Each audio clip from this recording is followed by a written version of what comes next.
Hello everybody and welcome. In this video I'm going to show you how to change volume using your speaker EDIFIER MS50A.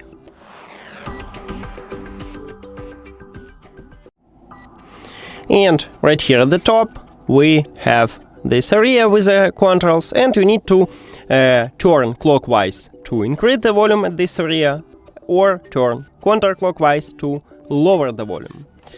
Now let me open it, and as you can see right here we have the slider. So if I'm going to turn clockwise, and as you can see I increase it, you can also do it right here. So this whole area you can use it.